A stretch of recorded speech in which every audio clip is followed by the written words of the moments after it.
아멘. 기도합니다.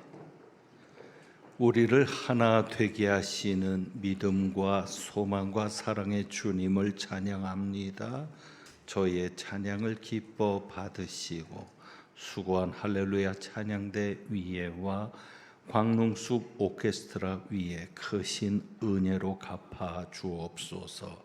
이제 말씀 듣습니다. 성령님 온전히 역사하여 주옵소서. 우리 주님 예수 그리스도의 이름으로 기도합니다. 아멘. 이번 주간에 8월이 마무리되고 9월이 다음 주일부터 시작되는데 우리 격려하면서 고생 많았다고 한번 힘내세요. 주님께서 하십니다. 인사합니다. 힘내세요. 주님께서 하십니다. 우리 또 오늘 성도의 교제에 이런 인사입니다. 주님께 물어보지 않을 때 곤란에 처하게 됩니다. 기도로 어려움을 헤쳐나가시라고 우리 한번 격려하며 인사합니다. 주님께 물어보지 않을 때 곤란에 처하게 됩니다. 9월 한 달 또 8월을 마무리할 때 기도하시면서 잘 감당해 갈 수 있기를 원합니다. 우리가 교회 소식을 할 때 뒤에 바다가 있는 영상을 보게 됩니다.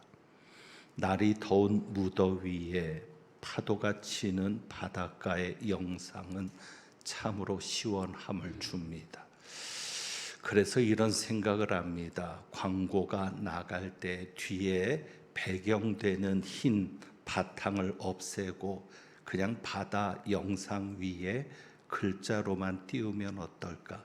그래서 교회 소식을 하는 내내 바다를 볼 수 있게 하는 것도 좋겠다라고 생각하다가 문득 이런 생각이 들었습니다. 만약에 저 바다가 겨울바다라고 생각하면 춥습니다. 여름이라고 생각하고 바다를 보면 시원한데 겨울이라고 생각하고 바다를 보면 저 바다는 그 어느 바다보다 추운 느낌을 우리에게 가져다 줍니다. 여러분, 이렇게 생각이 중요합니다. 바다는 똑같은 바다인데, 하나의 바다인데 그 바다를 볼 때 우리가 어떤 생각을 가지고 그 바다를 바라보느냐에 따라서 이렇게 체감되는 것이 달라집니다. 그래서 하나님께서는 우리의 생각이 중요하다고 말씀하시는데 두 가지 생각을 늘 가지고 살았으면 좋겠습니다. 여러분이 가져야 될 두 가지 생각입니다. 하나는 믿음의 생각을 가져야 합니다. 믿음의 생각. 여러분이 늘 생각할 때 믿음으로 생각하셔야 합니다. 자, 그렇다면 믿음의 생각이 무엇이냐? 두 번째가 하나님 중심의 생각입니다. 나 중심으로 생각하지 말고 하나님 중심으로 생각하고 어떤 상황이나 현실을 바라보는 것, 바로 그것이 하나님 중심의 생각이고 믿음의 생각입니다. 우리가 지난 주일에 하나님께서 우리를 낮은 대로 이끄신다, 낮은 대로 임하시는 주님에 대해서 묵상을 했습니다.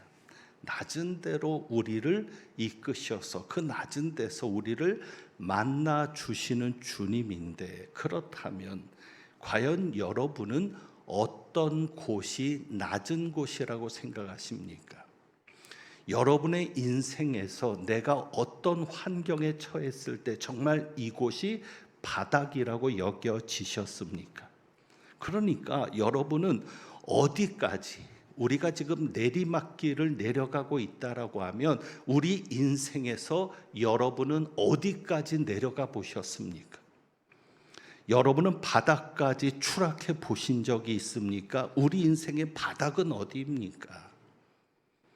오늘 본문에 보면 낮은 곳이 나옵니다. 낮은 곳, 사도 바울이 처한 바닥과도 같은, 우리가 처한 바닥과도 같은 낮은 곳이 나오는데 20절입니다. 20절을 보면 낮은 곳이 이런 곳이죠. 여러 날 동안 해도 별도 보이지 아니하고 큰 풍랑이 그대로 있음에 구원의 여망마저 없어졌더라. 여러분, 낮은 곳이 어딜까요? 여러 날 동안 무엇도 보이지 않고 해도 별도 보이지 아니하고, 해도 별도 보이지 않는 곳이 낮은 곳입니다. 해도 별도 보이지 않는다는 말이 무엇입니까? 암흑이라는 겁니다. 암흑. 여러분, 암흑과 같은 상황에 처해 보셨습니까? 전혀 보이지 않습니다. 작은 빛조차 없어서 아무것도 볼 수 없는 깜깜한 곳이 낮은 곳입니다. 그런데 해도 별도 보이지 않는다는 것은 그저 암흑만을 말하는 것이 아니라 방향조차 잡을 수 없는 곳이라는 뜻입니다. 나침반이 없는 그 시대에는 무엇이 배의 방향을 혹은 가는 사람의 방향을 잡을 수 있게 해주었습니까? 무엇이? 낮에는 해가, 밤에는 별이 방향을 제시해 준 겁니다. 그런데 해도 별도 보이지 않았다는 이야기는 무엇이에요? 방향조차 잡을 수 없었다. 이게 바다가 아닙니까? 도대체 어디를 가야 될지를 모르겠는 거예요. 내가 어느 방향을 향해서 나아가야 이곳에서 탈출할지를 모르겠는 거예요. 그게 낮은 곳이거든요. 그런데 거기에서 멈추지 않고, 자, 20절에 보면 큰 풍랑이 그대로 있음에 하면서 점점 더 바닥으로 내려갑니다. 거기가 바닥인 줄 알았는데 더 바닥이 있었던 거예요. 그 바닥이 뭡니까? 구원의 여망마저 없어졌더라. 결국은 우리가 끝까지 가면 모든 희망이 사라지는 겁니다. 남아있는 희망마저 없어진 곳, 도저히 무엇도 꿈꿀 수 없고 무엇도 기대할 수 없는 그곳이 바닥이죠. 그곳이 낮은 곳이죠. 그래서 이제는 죽음밖에는 없는 것 같은 그곳. 자, 그런데 왜 하나님께서는 우리를 그렇게까지 추락시키십니까? 아니, 하나님이 밀어넣지는 않더라도 왜 그냥 내버려 두시느냐는 거죠. 왜 하나님은 우리가 바닥을 칠 때까지 기다리시는 겁니까? 언제까지? 구원의 남은 희망마저 사라질 때까지. 왜 그러실까요? 이유는 하나입니다. 그래야 하나님이 하시는 일이 드러나기 때문입니다. 정답은 그것밖에 없어요. 왜 하나님이 우리를 끊임없이 내려가게 하시나? 그래야 하나님이 하시는 일이 드러나거든요. 그 전까지는 우리가 뭐래도 해보려고 애를 씁니다. 그것이 오늘 본문에도 그대로 나타나는데요. 그때까지는 사람들은 살기 위해 모든 노력을 다 기울인 겁니다. 자, 14절에 보면 얼마 안 돼요. 섬 가운데로부터 유라굴로라는 광풍이 크게 일어나니, 우리가 계속 사도행전을 보아왔으니까 상황을 그냥 간단하게 말씀드리면 되겠죠. 로마가 가이사에게 상소를 해서 지금 바울이 가이사에게 상소를 해서 지금 바울이 로마로 압송되는 과정입니다. 배를 2번이나 옮겨 타고 갑니다. 그러니까 바울은 로마에서 복음을 전하려는 뜻이 있었고 하나님의 계획에 따라서 지금 여비 없이 공짜로 로마로 가는데 군인들의 호의를 받으면서 가는 상황에서 위기를 맞은 겁니다.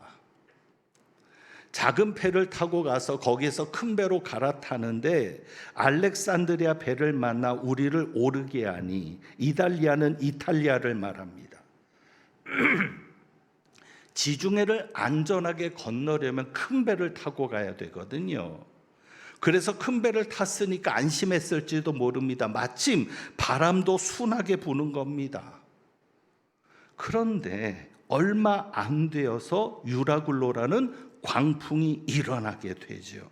그럴 때에 15절입니다. 배가 밀려 바람을 맞추어 갈 수 없어 가는 대로 두고 쫓겨가다가 처음에 어려운 일이 생기면 우리도 마찬가지인데 당황해서 한순간 아무것도 못할 때가 있어요. 멍해질 때가 있죠. 그러다 정신을 차리는 겁니다. 무엇부터 해야 되지 하고 정신을 차려서 일을 하는데 16절입니다. 가우다라는 작은 섬 아래로 지나 간신히 거루를 잡아. 가우다라는 섬은 베니스로부터 남서쪽 약 35km 지점의 섬인데 거기에서 가우다라는 섬을 북쪽으로 끼고 갈 때 마침 그래도 조금 상황이 괜찮아졌어요. 그래서 무엇을 잡았냐면 거루를 잡았다. 이 거루는 구명정을 말합니다. 큰 배에 있어서 작은 배인 구명정은 아주 중요하죠. 왜냐하면 큰 배가 연안에 직접 닿을 수 없을 때는 구명정을 통해서 이동을 해야 되거든요. 그러니까 이 구명정이 없으면 안 되니까 일단 무엇부터 합니까? 구명정부터 끌어올리는 겁니다. 이때만 해도 살겠다는 희망이 있죠. 그리고 배가 파손되지 않도록 17절입니다. 선체를 둘러 감고 배가 좀 더 큰 풍랑에 견딜 수 있도록 나름대로 경험에 의한 지식이죠. 줄을 가지고 배를 콩칭칭 동여 매는 겁니다. 그리고는 그냥 쫓겨가는데 자, 거기에서 이제 18절입니다. 우리가 풍랑으로 심히 애쓰다가 이튿날 하루가 지났어요. 그 다음에 무엇을 합니까? 사공들이 짐을 바다에 풀어 버립니다. 이 알렉산드리아에서 오는 배는 곡물선으로 알려져 있습니다. 애굽에서 식량을 수입해 가지고 로마로 가지고 오는 배입니다. 그러니까 굉장히 로마 시민들에게는 중요한 배고 중요한 화물을 실은 건데 그것을 다 버리는 겁니다. 왜? 배를 가볍게 해야 사니까. 자, 그러면 여기에서 짐을 버릴 때 풍랑이 잔잔해지고 구원을 받았다면 얼마나 좋겠습니까? 그런데 문제는 만약에 이들이 짐을 버려서 그 다음에 간신히 배가 구원이 됐다면 그때 그들은 자기들이 잘해서 그랬다고 생각할까요? 아니면 하나님이 살렸다고 생각할까요? 자기들이 잘해서. 찍기 어려우면 앞에 게 답이에요.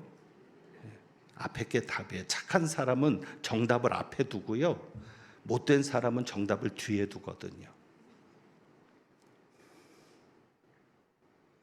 그리고 그 다음에 보세요. 18절에 19절 사흘째 되는 날. 사흘째 되는 날에는 심지어 무엇까지 버립니까? 배의 기구를 그들의 손으로 내 버리니라. 배의 기구 그들의 손으로. 그들이 누구예요? 선원들, 선주, 선장, 배 전문가. 배 전문가들이 배 안에 필요한 기구들까지 내버리는 거예요. 뭐 침대도 있을 수 있고 책상도 있을 수 있고 어쩌면 항해하는데 꼭 필요한 보조 기구들일 겁니다. 그런데 그것들까지도 다 내버리는 거예요. 그런데 만약에 그들이 그것을 내버렸을 때 바람도 잔잔해지고 그들이 구원을 받았다 하면 하나님께서 살려주셨다고 생각했겠습니까? 아니죠. 이렇게 생각했을 겁니다. 역시 경험이 최고의 지식이야. 우리가 바다에서 잔뼈가 굵은 사람들이라 역시 이런 방법으로 하니까 구원받는 거야. 살아난 거야. 하나님이 없는 거죠. 그러니까 결국 어디까지 가요? 20절에 여러 날 동안 해도 별도 보이지 않고 큰 풍랑이 그대로 있음에 구원의 여망마저 없어졌더라. 이제 할 수 있는 것이 있습니까? 더 할 수 있는 것이 남았습니까? 없습니다. 이제는 살겠다는 희망마저 없습니다. 우리도 그렇지 않습니까? 나름대로 노력을 해보거든요. 살려고. 그런데 결국은 아무것도 할 수 없는 것이, 할 수 있는 것이 없는 상황까지 가죠. 그런데 그때부터 누가 역사합니까? 하나님이 하시기 시작합니다. 우리가 할 수 없을 때가 바로 하나님의 때입니다. 하나님은 그때까지 기다리시는 거예요. 그러니까 왜 하나님께서는 우리를 아무것도 할 수 없는 상황에 그대로 두시는가? 그래야 누가 드러나니까? 하나님이 드러나니까. 그래서 살아나야 내가 잘해서 살아났다라고 하지 않고 하나님이 살려주셨다라고 말할 수 있으니까. 그래서 하나님이 그냥 두시는 거예요. 그래서 여러분들이 가져야 될 중요한 생각이 있어요. 뭐냐면, 여러분이 이상하게 들으실지 모르지만 하나님은 우리가 살아나는 것에 관심 없어요. 우리는 우리의 문제가 해결되는 것에 관심이 있죠.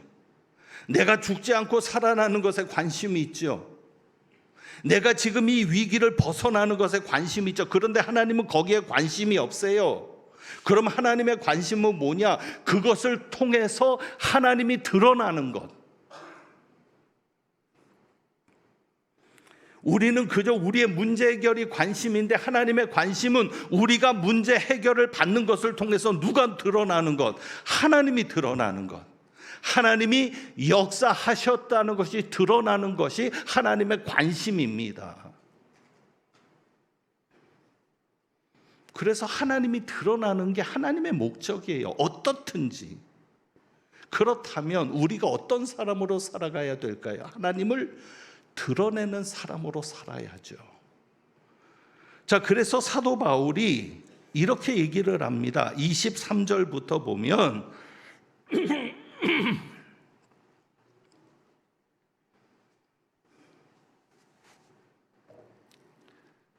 아무것도 할 수 있는 것이 없을 때 드디어 바울이 나서는 거예요.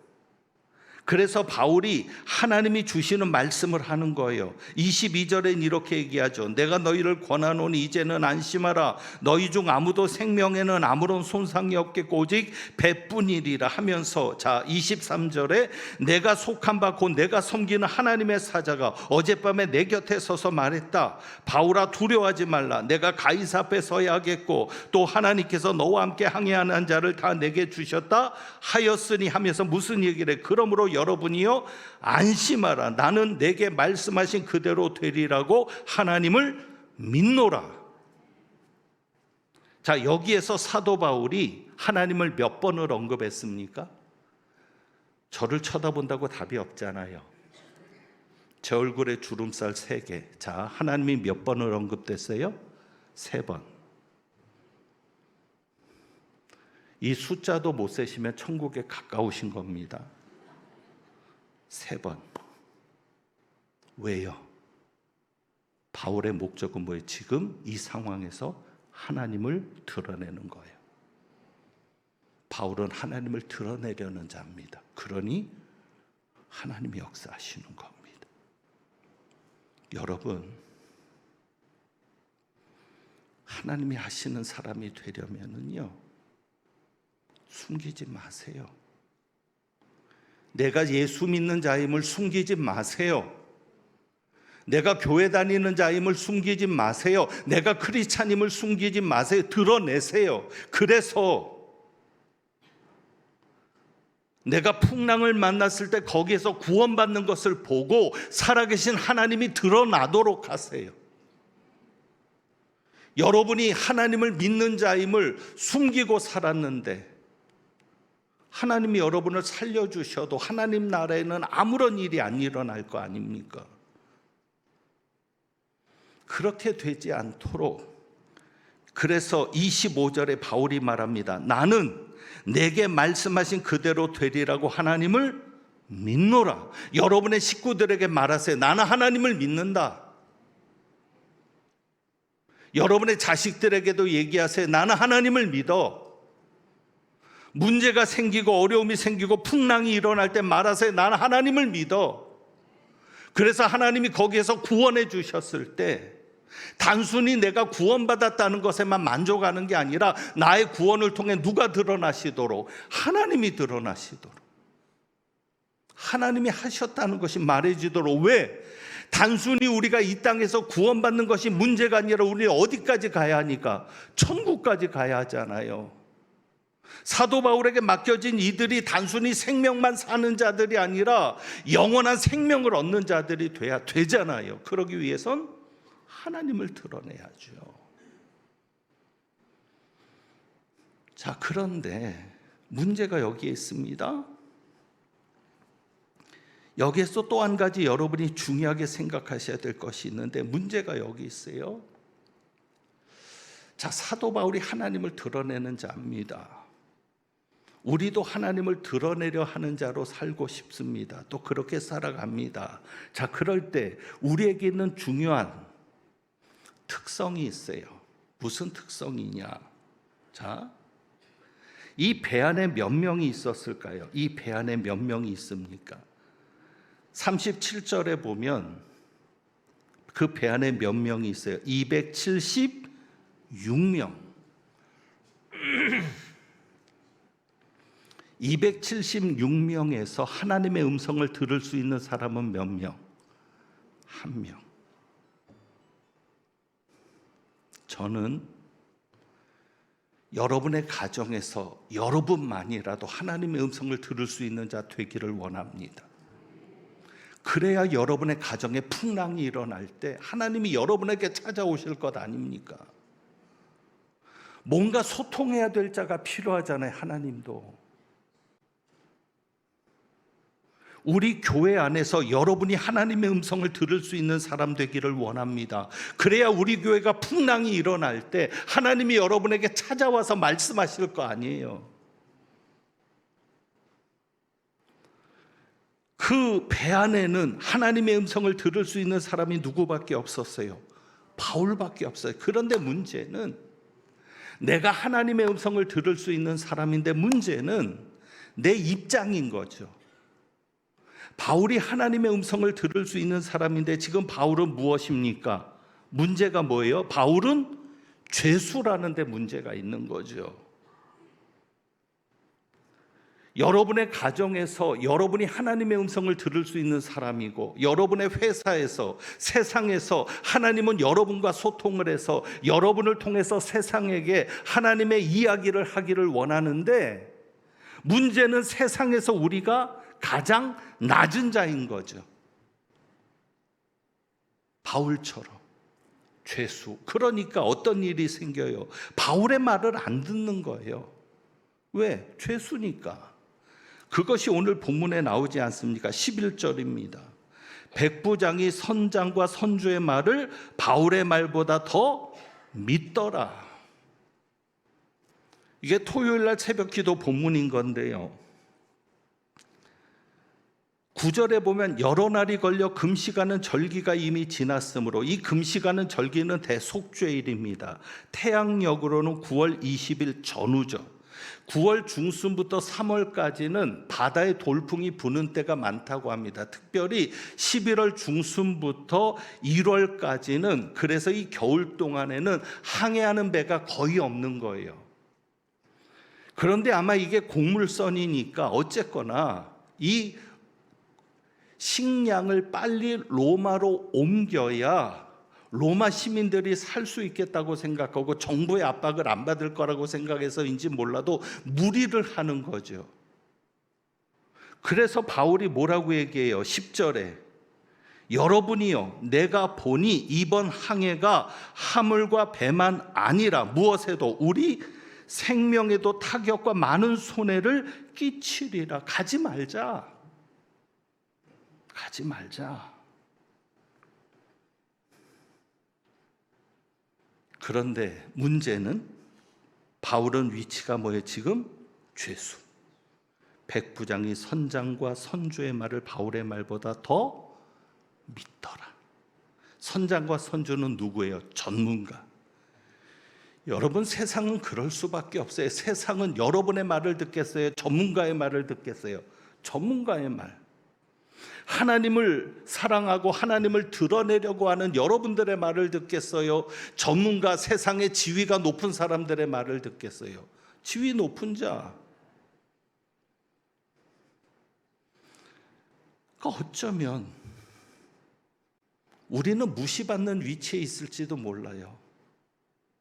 가정에서도 여러분의 말을 안 들어주고, 회사에서도 말을 안 들어주고. 그럼에도 여러분이 포기하지 말아야 될 것은 뭐예요? 나는 누구로 산다? 하나님을 높이는 자로, 하나님을 드러내는 자로 산다. 그러면 하나님이 역사하세요. 그래서 가장 낮은 위치에 있었던 나를 가장 높은 자리로 세워주죠. 그것이 바울입니다. 자, 지금 바울이 죄수인데요. 입장이 이제 완전히 뒤바뀌는 거예요. 이 상황에서. 자, 그것이 21절입니다. 21절.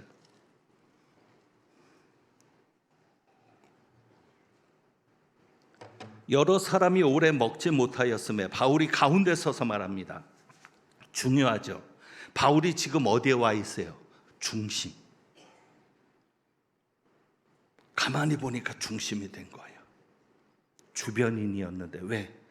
그들이 막 짐도 버리고 기구도 버리고 어떻게든지 살려고 발버둥칠 때는 바울은 주변인이었어요.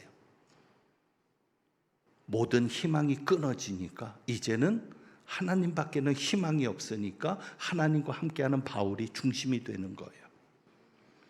그러면서 이렇게 얘기합니다. 여러분이요, 내 말을 듣고 그레데에서 떠나지 아니하여 이 타격과 손상을 면하였더라면 좋을 뻔하였느니라. 우리도 이런 말 많이 하죠. 뻔했다. 그때 안 그랬으면 좋았을 뻔했다. 여러분, 단순히 과거를 후회하는 것으로만 그치지 마십시오. 저도 과거에 대해서 굉장히 많이 후회해요. 그때 내가 이렇게 안 했으면 좋았을 뻔했는데. 그런데 후회가 필요합니다. 왜요? 후회를 해야 그 다음에 똑같은 일이 생길 때 실수를 안 하죠. 단순히 후회만 하지 마세요. 자책만 하지 마세요. 내가 왜 그랬지? 그래서는 안 됐는데. 그렇게만 끝나지 말고 다음에 또 그런 상황이 될 때는 안 그런 사람이 되도록 지혜를 얻으세요. 자, 바울이 지금 그 얘기를 하는 거면 단순하게 말하면 너희들 내 말 들었으면 좋았잖아. 그런데 내 말 안 들었더니 지금 이 상황이 됐잖아. 죽을 상황이 됐잖아. 자, 그러면 바울이 지금 이 말을 왜 하고 있을까요? 자랑하려고? 봐, 내 말이 맞았지? 여러분의 남편은 여러분한테 자랑하려고 그러지만 내 말 맞지? 그런데 바울은 자랑하려고 하는 게 아니에요. 너희가 내 말을 들었으면 좋을 뻔했다는 얘기는 뭐냐면 앞으로라도 내 말을 들어야 살 수 있어. 그 뜻이죠. 이제는 내가 무슨 말을 하든지 내 말을 들어야 살 수 있어. 왜? 내 말은 누가 주시는 감동이니까, 하나님이 주시는 감동이니까, 하나님의 사람이잖아요. 그래서 어떤 일이 벌어졌냐면, 자, 거기 보면 내일 새벽에 보게 되는 말씀인데 19흘째 되는 날 사공들이 짐작을 합니다. 육지에 점점 가까워지는 줄을 짐작을 하고 이제 물을 재어보니까 수심이 점점 얕아지는 거예요. 그래서 28절에 20길이 되고 다시 재보니까 15길이 되고, 그러니까 이제 어떤 사인이에요? 육지가 점점 가까워진다. 그래가지고 선원들이 어떻게 합니까? 암초에 걸릴까 해서 고물로 단 넷을 내려서 더 가까워지면 암초에 걸려서 배가 파손될 수 있으니까 배를 고정시키려고 닻을 내려놓고는 그 다음에 30절입니다. 사공들이 도망하고자 해서 이물은 배 앞편을 말합니다. 고물은 배 뒤편이고요. 닻을 내리는 척하고 무엇을 내려요? 거룻배가 뭐라 그랬죠? 구명정. 그러니까 선원들이 자기들만 살겠다고 도망가는 게 육지가 가까워졌다고 생각하니까. 그럴 때 바울이 말합니다. 백부장과 군인들에게 말하죠. 이 사람들이 배에 있지 않으면 너희가 구원을 얻지 못하리라. 자, 이전에 백부장이 바울의 말을 들었어요? 안 들었어요? 안 들었어요. 무시했어요. 그런데 지금은 어떻게 해요? 32절. 이에 군인들이 거룻줄을 끊어 떼어 버리니라. 구명정을 버리는 겁니다. 누구의 말을 듣고? 바울의 말을 듣고. 하나님이 이렇게까지 높이시는 거예요. 그리고 바울이 세 가지를 얘기를 했었던 거예요. 용기를 잃지 말아라. 그것이 26절까지고 함께 머물러 있어야 산다. 그것이 32절까지고 그 다음에 음식을 먹으라고 권면을 하는데 사람들이 먹지를 않는 거예요. 그럴 때 35절입니다. 떡을 가져다가 모든 사람 앞에서 하나님께 축사하고 떼어 먹기를 시작하면 누가 시작했어요? 바울이 먼저 먹기를 시작하니까 누가 먹습니까? 배 있는 사람도 안심하고 받아 먹습니다. 그리고 남은 식량을 다 버리죠. 바울의 말을 듣는 겁니다. 바울이 먹으니까 이제는 그들도 먹는 겁니다. 자, 그 배의 선장이 이제는 누가 된 거예요? 바울이 된 거예요. 그 배의 최고 지휘관이 누가 된 거예요? 바울이 된 거예요. 죄수에서 하나님이 높이신 거죠. 여러분의 생각을 바꾸셔야 되는데, 내가 하나님을 높이는 자로 살겠다.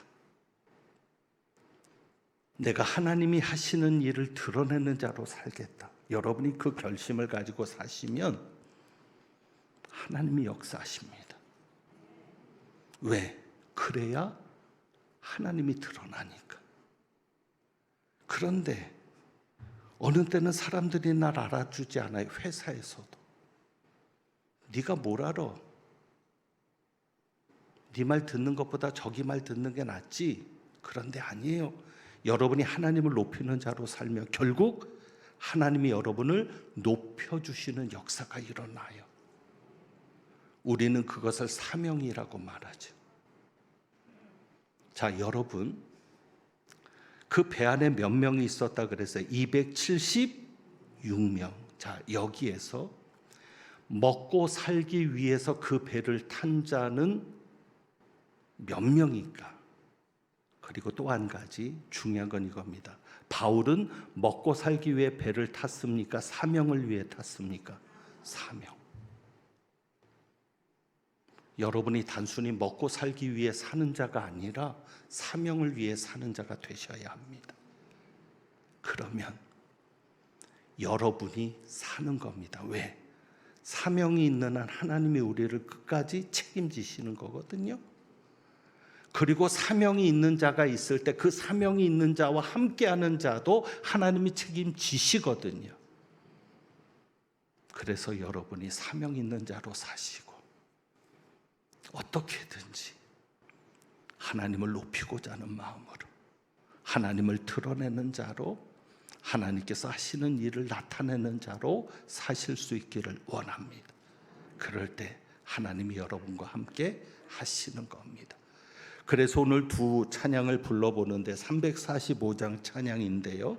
345장에는 이런 가사가 있습니다. 3절에 보면 절망 중에 그 사공 떨면서도 그랬는데 한 줄기 밝은 빛을 보면서 믿음이 생긴 거예요. 무슨 믿음? 배 안에도 하나님 계심 믿고. 그렇습니다. 여러분이 어떤 풍랑을 만나든지 주님이 그 배 안에 계십니다. 여러분의 가정 안에 계시고요. 여러분이 그걸 믿을 수 있어야 돼요. 그래서 우리가 그 다음에 부를 찬양이 열려다 에바다인데 여러분의 눈이 열렸으면 좋겠습니다. 그래서 여러분의 눈이 열려서 여러분 안에 계시는 주님을 볼 수 있으면 좋겠어요. 그러면 믿음이 생기거든요. 그래서 우리가 이 두 찬양 함께 드려봅니다.